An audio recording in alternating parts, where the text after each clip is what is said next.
Friends, welcome back to my channel. आज हम बात करने वाले हैं फास्ट एंड फ्यूरियस पार्ट 4 का हिंदी एक्सप्लेनेशन।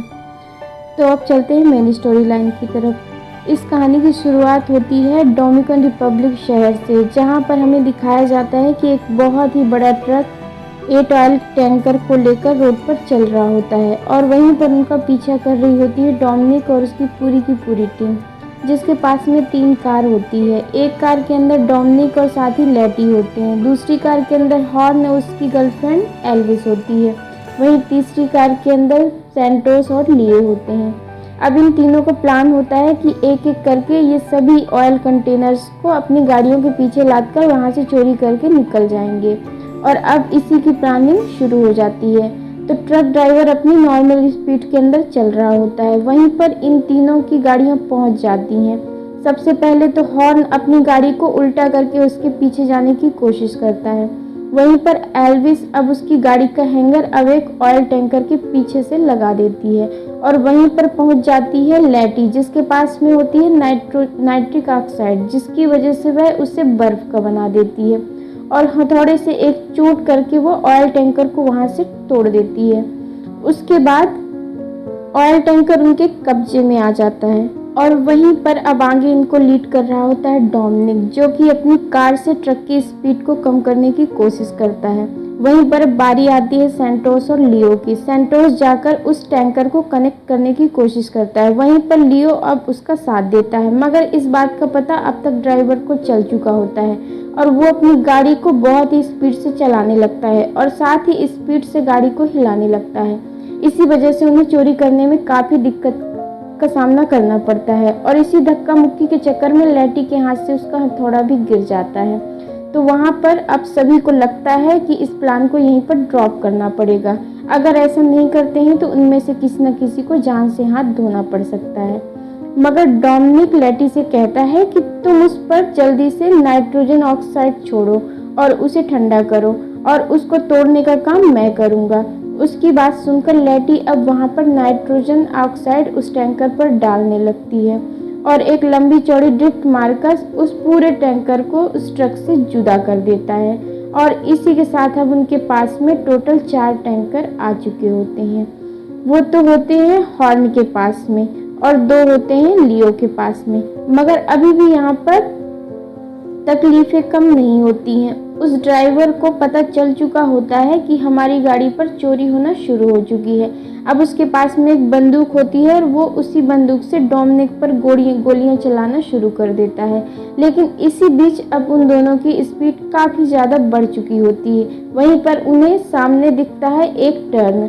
अगर उन्होंने स्पीड कम नहीं की तो कार खाई के नीचे चली जाएगी और तभी वहाँ पर वो ट्रक ड्राइवर अपनी जान बचाने के लिए उस ट्रक से नीचे कूद जाता है और वहीं पर डोमिनिक और साथ ही लेटी उस कार के अंदर बैठे हुए होते हैं। अब उस ट्रक के अंदर ड्राइवर नहीं था तो वो ट्रक अपना बैलेंस पूरा कंट्रोल खो देता है, मगर तब भी डोमिनिक हार नहीं मानता और वो समय का नापतोल कैलकुलेशन करके अपनी गाड़ी को स्पीड से भगाते हुए फुल स्पीड में भगाता है और उस टैंकर को अपने ऊपर गिरने से पहले ही वहाँ से निकल जाता है और इसी के साथ ही एक शानदार चोरी पूरी तरीके से सक्सेसफुल हो जाती है।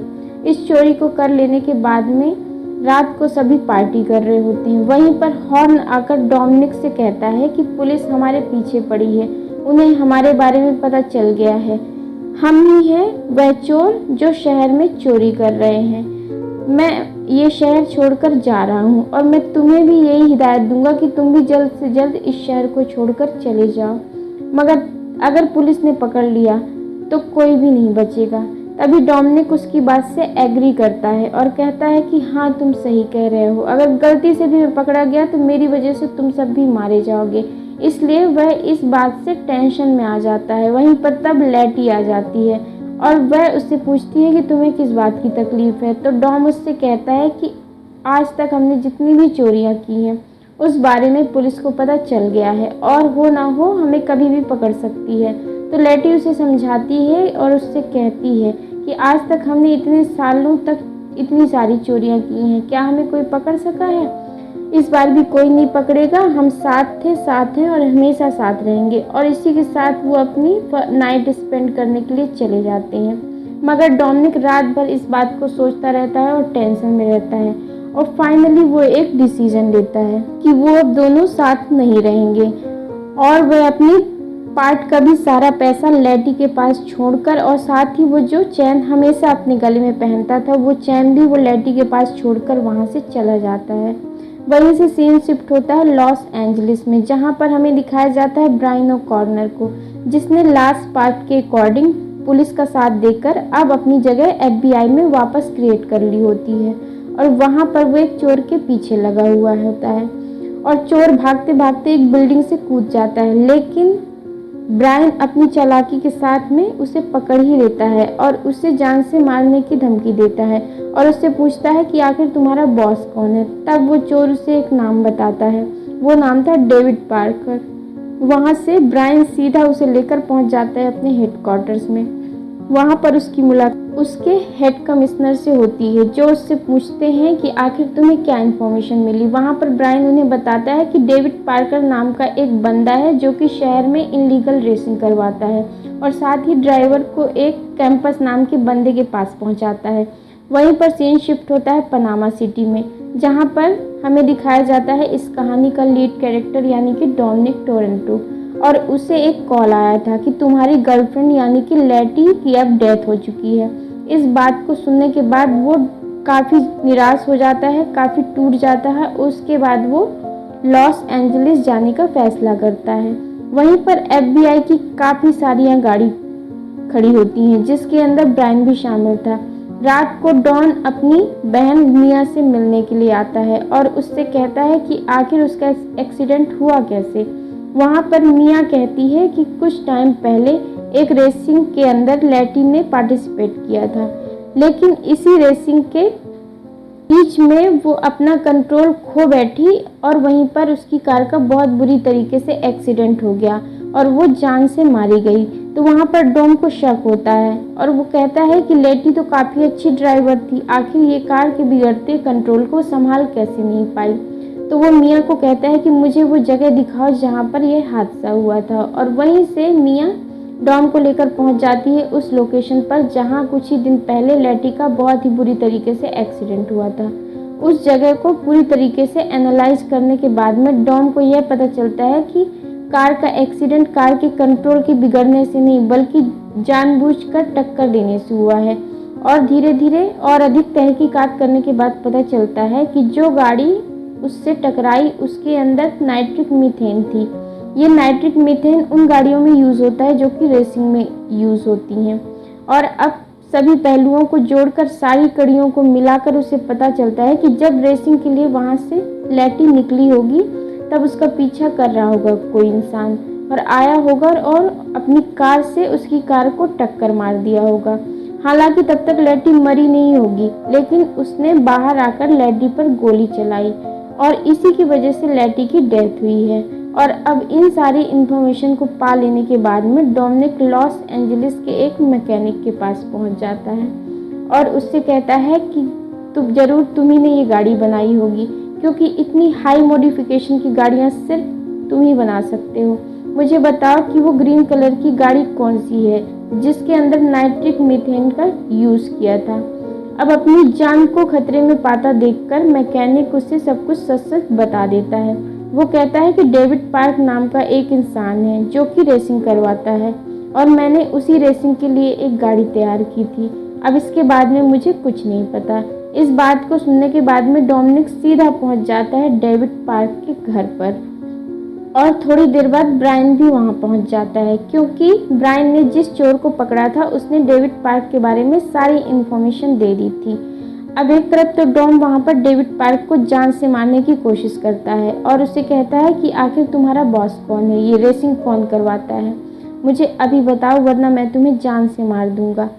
लेकिन दूसरी तरफ वहां पर ब्रायन पहुंच जाता है और वह उससे कहता है कि कानून को अपने हाथ में मत लो डोमिनिक, मैं जानता हूं कि तुम्हारे साथ गलत हुआ है, मगर इसका मतलब ये नहीं कि तुम किसी की भी जान ले लो। और वहीं पर डोमिनिक उस इंसान को वहां पर छोड़कर वहां से भाग जाता है।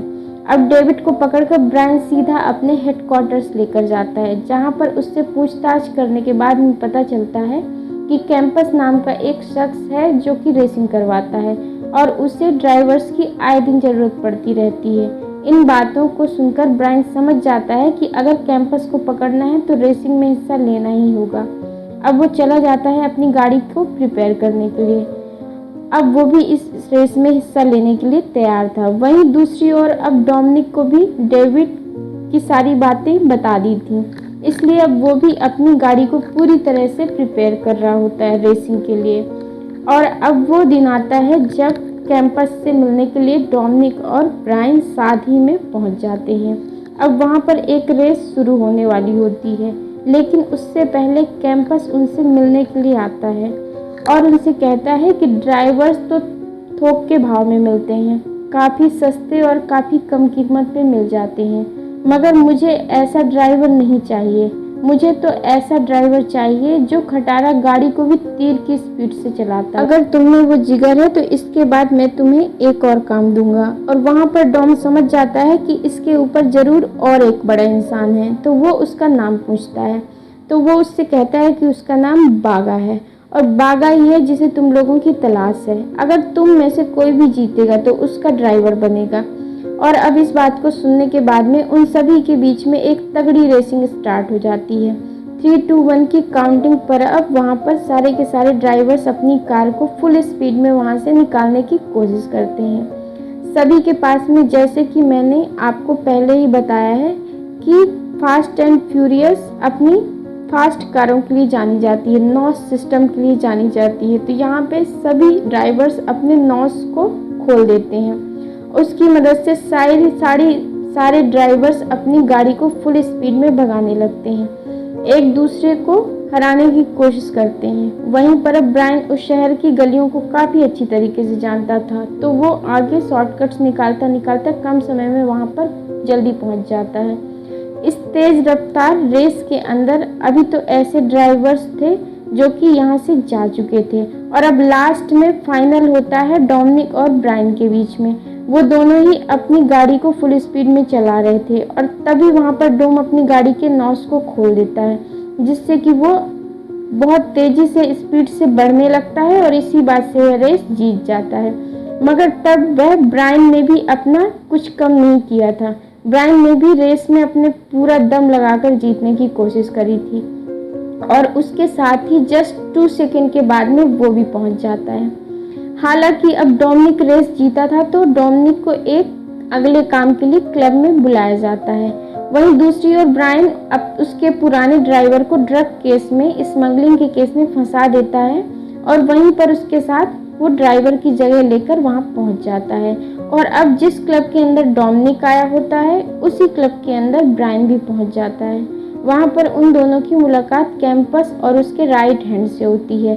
उनसे बातचीत करने के बाद में उन्हें पता चलता है कि थोड़े ही दिनों बाद एक बहुत ही बड़ी ड्रग की डील होने वाली है, जो कि बागा करने वाला है और वो चाहता है कि वो लॉस एंजलिस से मैक्सिको अपना माल पहुंचा दे और उसके लिए ही उन्हें तगड़े ड्राइवर्स की ज़रूरत है। इस बात को सुनने के बाद में वहाँ से दोनों निकल जाते हैं। तभी वहाँ पर कैंपस एक शख्स से बात करने के लिए ऊपर पहुँच जाता है और उसका पीछा करते करते ब्रायन भी वहाँ पर पहुँच जाता है और तब उसे पता चलता है कि बागा नाम का एक शख्स वहीं पर बैठा है, मगर उस टाइम वो अकेला था, उसके पास कोई पुलिस फोर्स भी नहीं थी, इसीलिए वो उस टाइम पर उन लोगों को डिस्टर्ब नहीं करता। वहीं दूसरी ओर अब डोमिनिक पहुंच जाता है उसी क्लब की बेसमेंट में, जहां पर वह ग्रीन कलर की कार देखता है और वहां पर डोमिनिक को याद आता है कि जिस कार से लैटी का एक्सीडेंट हुआ था उसका कलर भी ग्रीन ही था और उस ग्रीन कार में स्क्रैचेस भी पड़े हुए थे और उसके अंदर नाइट्रिक मीथेन भी लगी हुई थी। तो वहाँ पर उस गाड़ी को चेक करने लगता है। तभी वहाँ पर इस कहानी की एक और कैरेक्टर पहुँच जाती है जिसका नाम होता है कीजेल। तब वो उससे कहती है कि तुम यहाँ पर क्या कर रहे हो, क्या तुम उन लोगों में से हो जिन्हें लड़कियों से ज़्यादा गाड़ियाँ पसंद है। तो वहाँ पर डॉम कहता है कि मुझे सिर्फ अच्छी बॉडी पसंद है, चाहे वो लड़की की हो या फिर गाड़ी की हो, मैं बस उसके पीछे दीवाना हूँ। और बातों ही बातों में वो उससे पूछता है कि ये गाड़ी किसकी है, तो कीजेल उसे बताती है कि ये गाड़ी फिनिक्स की है। और वहीं से सीन शिफ्ट होता है अगले दिन की तरफ, जहाँ पर ब्रायन को एक मैसेज आया है कि आपको एक लोकेशन भेज दिया गया है, उस लोकेशन पर जितना जल्दी हो सके फटाफट पहुँच जाओ। और जब ब्रायन वहाँ पर पहुँचता है तो वो देखता है कि वहाँ पर सभी कार की चेकिंग की जा रही होती है और ब्रायन की कार में एक्चुअली ट्रांसमीटर लगा हुआ होता है जो कि जीपीएस सिस्टम की तरह कार्य करता था। तो वहाँ पर वह सबसे पहले तो जीपीएस को बंद करता है ताकि उसे कोई पकड़ ना ले। वहीं पर ब्रायन के साथ साथ डोमिनिक भी शामिल थे और साथ ही साथ 2 बड़े रेसर भी थे। उन सभी गाड़ियों को एक बड़े से ट्रक के अंदर फिट करके वहाँ से सबको ले जाया जा रहा था और अब वह सभी पहुँच जाते हैं मैक्सिको के एक लोकेशन पर, जहाँ पर उन सभी गाड़ियों के अंदर एक बड़े से ट्रक के बॉक्सेस रखे जाते हैं और उन सभी को कहा जाता है कि आप सभी को सरहद के उस पार ये सारे बॉक्सेस पहुंचाने हैं। इसके बाद में आप सभी को आपका इनाम मिल जाएगा और उनको लीड कर रहा होता है फिनिक्स। डोमिनिक जब फिनिक्स को फर्स्ट टाइम देखता है तो वह समझ जाता है कि यही असली कातिल है और मुझे इसे जान से मारना ही है। इसके बाद में सारी गाड़ियां वहां से तेज रफ्तार में निकलने की कोशिश करती हैं। रात का समय था इसलिए वहां पर दूसरे पुलिस वाले रडार सिस्टम से वहां पर हर चीज को नोटिस कर रहे थे, मगर इनकी तेज रफ्तार चल रही कारों को वह अपनी रडार सिस्टम में भी पकड़ नहीं पाते हैं। और वहीं से फिनिक्स एक छोटी सी पहाड़ी के सुरंग के अंदर घुस जाता है। उसके पीछे सारे के सारे ड्राइवर भी होते हैं और वो पांचों उस छोटी सुरंग के अंदर गाड़ी को सांप जैसे घुसा देते हैं और सरहद के पार पहुंच जाते हैं। सरहद के पार पहुंच जाने के बाद उन सभी को कहा जाता है कि वो अपनी गाड़ी से बाहर निकलें। तब तक डॉम बड़ी चालाकी से अपनी गाड़ी के नॉस को खोल देता है और वहाँ पर इस कहानी का हमें मेन खुलासा होता है। वहाँ पर फिनिक्स बताता है कि बागा जब भी अपने कोई भी काम किसी ड्राइवर से करवाता है तो काम खत्म होने के बाद वह उन्हें मार देता है और वह एक एक करके जान से सबको मारने ही वाला होता है। तभी वहाँ पर डॉन जो कि गाड़ी के नॉस खोल चुका होता है उसका टाइमर कंप्लीट हो जाता है और एक बहुत ही बड़ा धमाका होता है। उस धमाके के साथ ही उसे जान बचाने का मौका मिल जाता है, मगर इसी बीच फिनिक्स वो कैंपस को लेकर वहाँ से भाग जाता है। वहाँ पर ब्रायन भी मौजूद था और ब्रायन जानता था कि जिस गाड़ी के अंदर उन्होंने ड्रग्स रखी है वह काफ़ी कीमती है, इसीलिए वह उस गाड़ी को चुरा लेता है और अपने साथ डोमिनिक को भी आने के लिए कहता है और कहता है कि यहाँ पर ब्लास्ट हुआ है इसलिए यहाँ पर आर्मी आती ही होगी, तुम मेरे साथ चलो और यहाँ से जल्दी निकल जाएंगे। जब डोमिनिक को अपने साथ लेकर सीधा वहाँ पहुँच जाता है सेफ लोकेशन पर। जब डोमिनिक उससे कहता है कि पुलिस वाले यहाँ पर ढूंढने नहीं आएंगे ड्रग्स को, तब ब्रायन उससे कहता है कि पुलिस वाले कभी भी खुद की जगह पर तहकीकात नहीं करते और इसलिए ये जगह सबसे ज़्यादा सेफ है। तब वहाँ पर ब्रायन डोमिनिक को कहता है कि जब तुमने अपनी गाड़ी उड़ाई थी उसके साथ ही तुमने मेरी भी गाड़ी उड़ा दी, इसलिए तुम अब मुझे एक गाड़ी दोगे। तब वहीं से डोमिनिक एक गाड़ी का कांच तोड़कर ब्रायन को गाड़ी गिफ्ट कर देता है और वहाँ से दोनों पहुँच जाते हैं घर, जहाँ पर मियाँ भी होती है। तीनों बैठकर खाने की टेबल पर डिनर कर रहे होते हैं और तीनों प्रार्थना के साथ ही डिनर शुरू कर देते हैं। और डिनर करने के बाद डोमिनिक को एक बॉक्स दिखाई देता है जिसके अंदर लेटी की काफ़ी सारी चीज़ें पड़ी होती हैं और तभी उसे लेटी का एक फ़ोन मिलता है। जब वह मिस कॉल के अंदर जाता है तो उसे एक नंबर मिलता है और वह उस नंबर पर कॉल कर देता है और घंटी बजती है सीधा ब्रायन के पास में। तब जाकर डोमिनिक को समझ में आता है कि लेटी एक्चुअली FBI के लिए काम कर रही थी और FBI में उसका साथ दे रहा था ब्रायन। तब जाकर वह ब्रायन के साथ मारपीट करने लगता है और कहता है कि तुम्हारी वजह से ही लेटी की जान गई है, क्योंकि तुम्हारी वजह से ही लेटी ने FBI ज्वाइन की है। तब जाकर ब्रायन उसे शांत कराता है और कहता है कि लेटी ने ये सब मेरे लिए नहीं बल्कि तुम्हारे लिए किया था। जब तुम यहाँ से भाग गए थे तब तुम्हारे पीछे पुलिस पड़ी थी और जब तक कोई इंसान अच्छा काम करके पुलिस को नहीं दिखाता तब तक पुलिस उसके क्रिमिनल रिकॉर्ड्स को साफ नहीं करती। इसीलिए लेटी चाहती थी कि वो एक ड्रग डीलर को पकड़वाए, उसके बदले पुलिस तुम्हें छोड़ दे। तब उन दोनों को यह बात समझ आती है और वहीं से दोनों अपना प्लान क्रिएट करते हैं और डॉम सीधा कॉल लगाता है कैंपस को और वह कहता है कि तुम्हारी सारी ड्रग्स हमारे पास है और वह माल 400 करोड़ रुपए का है। अगर तुम मुझसे सौदा करोगे तो वह माल मैं तुम्हें दे दूंगा, मगर उसके बदले मुझे 30 करोड़ कैश चाहिए और वह कैश देने मुझे खुद बागा आएगा और अपने हाथ से कैश मुझे देगा। अगर यह डील मंजूर है तो तुम मुझे बताओ। तब कैंपस उससे कहता है कि बागा उस डील के लिए कभी नहीं मानेगा, वह मना कर देगा। तब डोमिनिक उससे कहता है कि या तो तुम मुझे बताओगे या मैं खुद उसे बताऊं।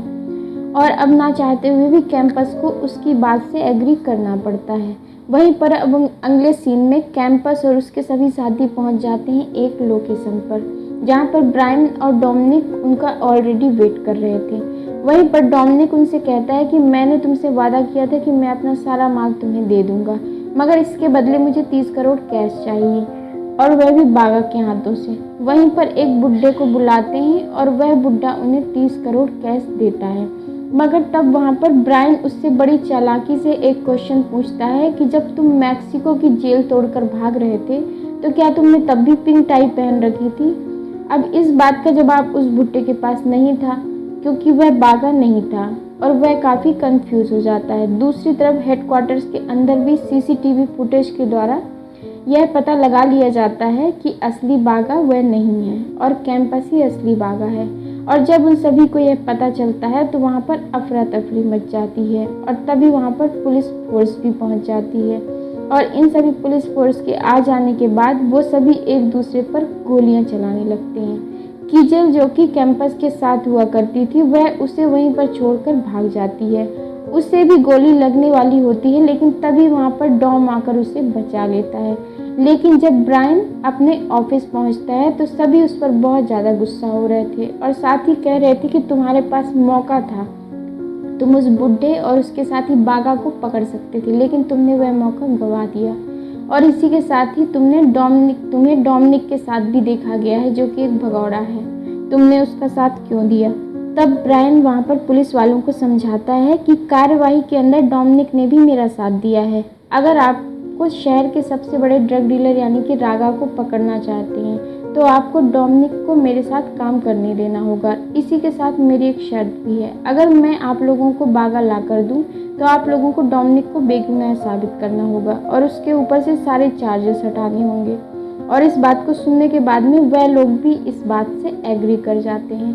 वहीं पर अगले दिन अब उनकी प्लानिंग स्टार्ट हो जाती है, जिसमें उनका साथ देती है कीजल, और वह उन लोगों को बागा की सीक्रेट लोकेशन का पता दे देती है। वहीं पर सीन शिफ्ट होता है अब बागा की तरफ, जो अपनी सीक्रेट लोकेशन पर पहुंचकर एक गिरजाघर में पादरी को बहुत सारे पैसे देता है और कहता है कि बस आप अब मेरे अमन चैन की प्रार्थना करना।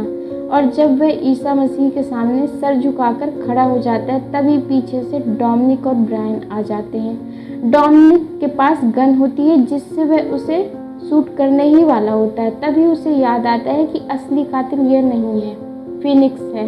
इसने जो किया इसकी सजा इसे FBI देगी। और तभी वह उसे ब्रायन के हाथों में सौंप देता है और वहीं से वह तीनों भाग जाते हैं। थोड़ी देर बाद जब बागा के लोगों को पता चलता है कि काफ़ी देर हो गई है और अभी तक बागा बाहर नहीं आया है, तब वह कुछ लोग अंदर जाते हैं और उन्हें पता चलता है कि बागा को कुछ लोग उठाकर ले गए हैं।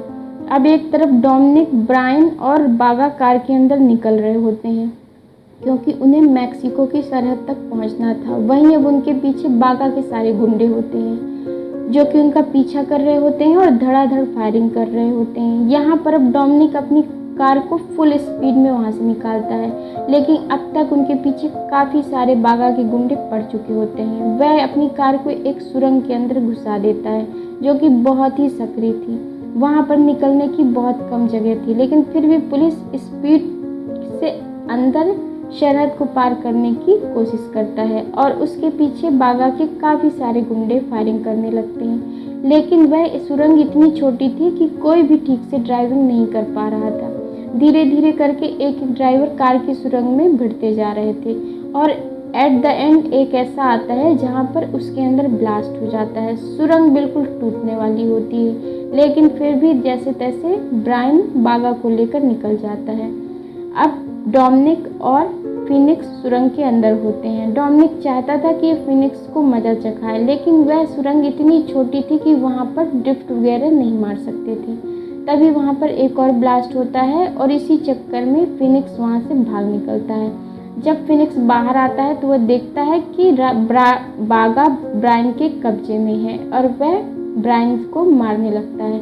मगर तब वहीं पर एंट्री होती है डोमिनिक की, और वह जैसा कि हर बार डोमिनिक अपनी उड़ती हुई कार चलाता है और वह कार सीधा लाकर फिनिक्स को ठोक देता है और फिनिक्स जान से मारा जाता है, क्योंकि अब ब्रायन की कार में जीपीएस सिस्टम लगा हुआ था। इसी की मदद से वहाँ पर काफ़ी सारी पुलिस आ जाती है, हेलीकॉप्टर्स और गाड़ियाँ पहुँच जाती हैं। वहीं पर अब ब्रायन डोमिनिक को कहता है कि तुम यहाँ से भाग जाओ वरना तुम्हें पुलिस पकड़ लेगी।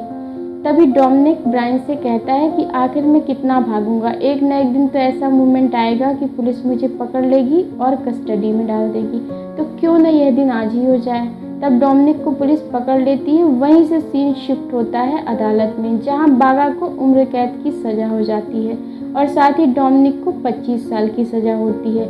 हालांकि डोमिनिक और ब्रायन ने मिलकर रागा को पकड़वाया था, जो कि शहर का सबसे बड़ा ड्रग डीलर था, लेकिन उससे पहले डोमिनिक ने काफ़ी सारी चोरियाँ करी थी। इसी वजह से उसे 25 साल की सज़ा तो मिल ही जाती है। वही अगले दिन हमें दिखाया जाता है कि पुलिस कस्टडी में काफ़ी सारे कैदी एक गाड़ी के अंदर जेल में पहुंचाए जा रहे होते हैं और वहीं पर डोमिनिक को बचाने के लिए पहुंच जाते हैं मिया, सैंटोस और लियो। और अब इसी के साथ मूवी यहाँ पर ख़त्म हो जाती है। तो कैसा लगा आप मुझे लाइक और कमेंट्स करके ज़रूर बताइएगा, और अगर पहली बार इस चैनल पर हैं तो इसे सब्सक्राइब ज़रूर कीजिएगा।